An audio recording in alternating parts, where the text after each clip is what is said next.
So Kristen, checking in with you now, this has really been, as Nick just explained, a historically strong storm for that area.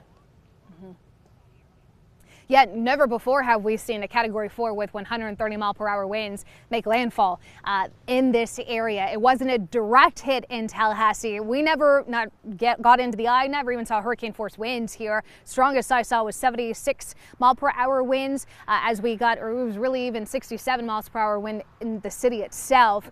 Bottom line, it was really windy last night. We did see damage, as we talked about on KXAN News earlier, but unfortunately now it's kind of those hidden threats that we need to be watching for, and this is something that we've covered with Hurricane Harvey. As soon as that storm passes, the mold sets in so fast, and unfortunately that's going to be what a lot of residents down in the Florida Peninsula are going to have to deal with. We really didn't see that much of the water threat here in Tallahassee overnight. Haven't seen any flooding. There were some wet roadways and some ponding here and there, but obviously some of the images coming out of not only the Florida Peninsula, but I know you've touched on too the Carolinas. I mean, with dam failures and people being stranded on boats, it's a sinking feeling knowing that once that storm slammed into the Appalachians, squeezed out all that rain, that this is still a storm that's causing problems and putting a lot of people in danger.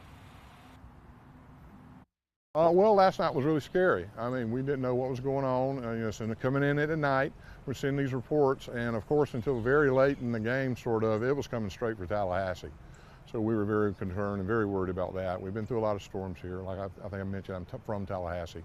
And if that thing had hit as a Cat 4 straight up Monroe Street, we wouldn't be having this interview right now. The storms are going to come. They're going to get bigger. They're going to get stronger. And we just need to be ready for that. That was Mr. Faircloth there telling us, his perspective of what he endured last night. Longtime resident of Florida. He's been here for over 60 years. And if he's telling you, it was scary, this was not a pleasant thing to go through last night. But luckily the sun is out, it is dry, and residents have that favorable weather to recover. Now, Kristen, for those that did leave town to head farther away from the path of the storm, have you noticed more people starting to come back into town today and check out whether they had any damage? For sure. I mean, you would have never known that this storm made landfall, just a stone's throw away. There was traffic on the roadways, a lot of people out and about, some people walking their pets. I think after being hunkered down last night, we went to a local barbecue joint and it was packed. There was a wait to sit. So I think a lot of people are just kind of breathing a sigh of relief thinking, hey, we dodged a bullet and got spared from the worst.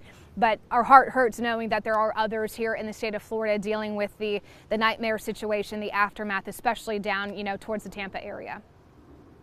All right, Kristen Currie live for us in Tallahassee. Thanks so much.